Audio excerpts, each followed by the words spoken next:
flight attendant kicks a black man, not knowing he is the owner of the airline. Ethan Carter, a quietly successful businessman and majority owner of the renowned Horizon Air, arrived at Skyview International Airport wearing a casual jacket, comfortable jeans, and a baseball cap. Ethan valued simplicity and avoided drawing attention to himself. To the public eye, he was just another traveler blending into the crowd, exactly as he preferred. After passing through security with minimal fuss, he made his way to the gate, where Horizon Air's flight attendants were managing check-in for first-class passengers. Ethan had planned this flight as an opportunity to experience his airline from a passenger's perspective without the formalities that typically accompanied his trips. For others, it was a routine journey, but for Ethan, it was an invaluable chance to observe his team in action. Approaching the gate, he handed his ticket to the gate attendant, who gave him a quick glance before letting him through. Ethan smiled to himself, noting the efficiency of the boarding process. He stepped onto the aircraft and felt a swell of pride for the brand he had built over the years. That pride would soon be tested in ways he hadn't anticipated. Walking down the aisle toward his first-class seat, a plush window seat with ample space, Ethan began settling in, adjusting his jacket and preparing for the quiet flight he had envisioned. However, Mark Jensen, a flight attendant with a meticulously pressed uniform and a rigid demeanor, noticed him.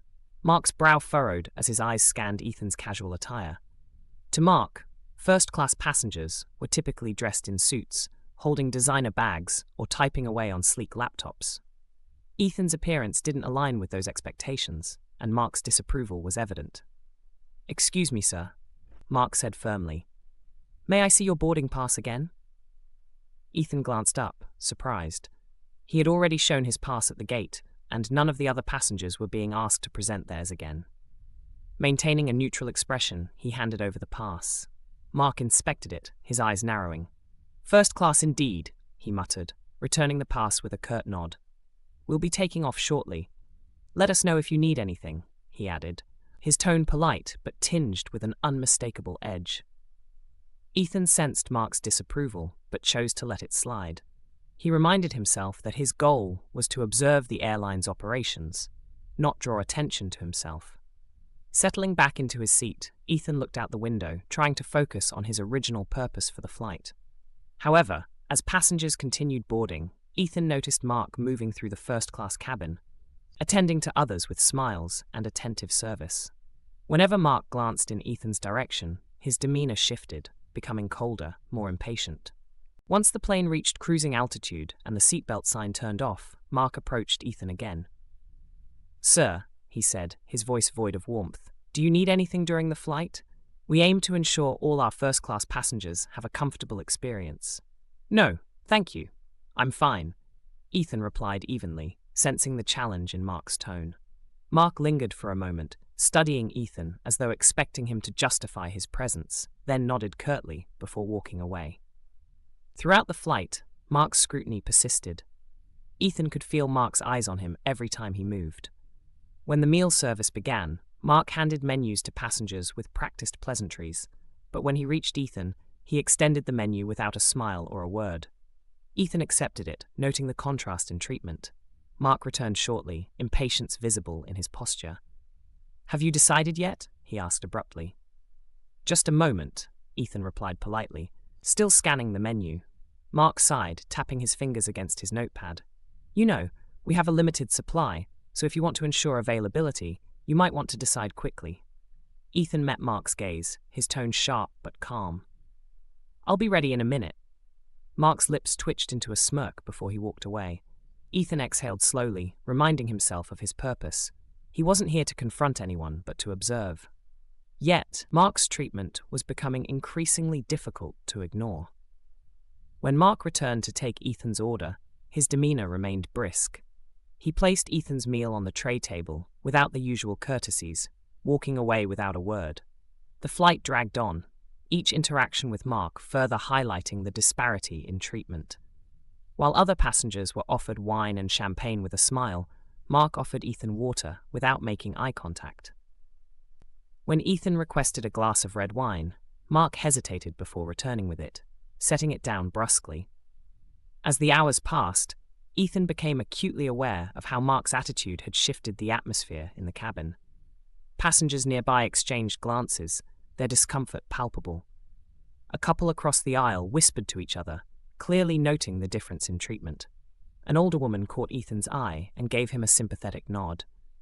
Midway through the flight, Mark approached Ethan's seat again, this time with a clipboard in hand.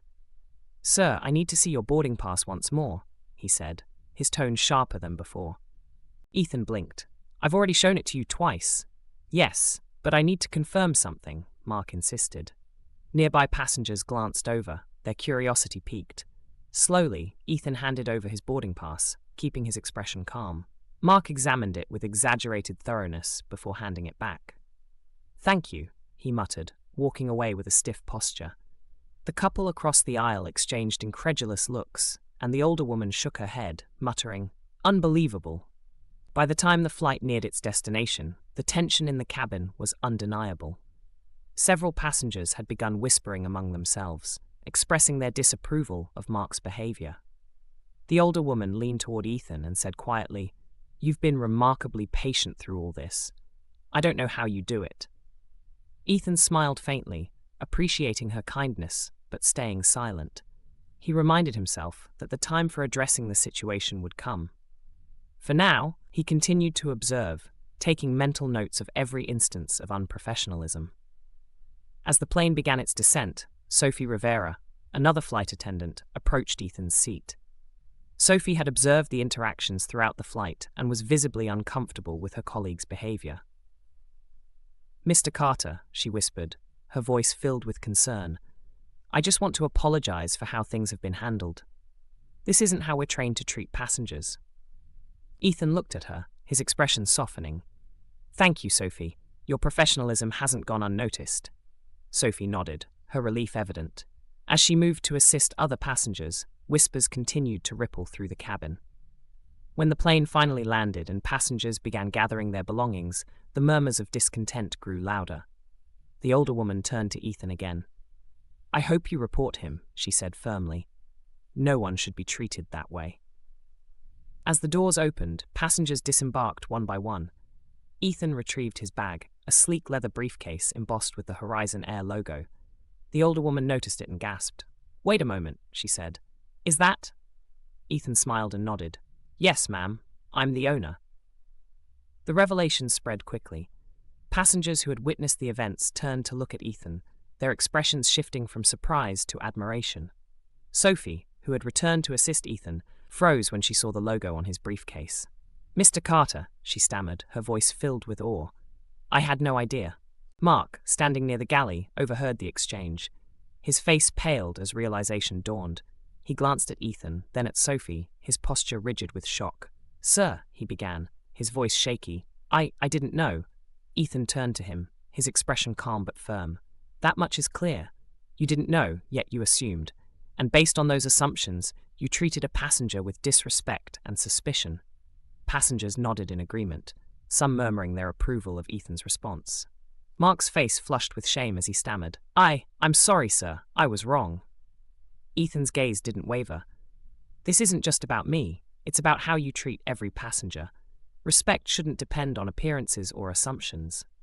As Ethan stepped off the plane, passengers shook his hand, offering words of encouragement and support. The older woman smiled warmly. "Thank you for standing up for what's right," she said. "It's good to know the person in charge truly cares." Ethan nodded.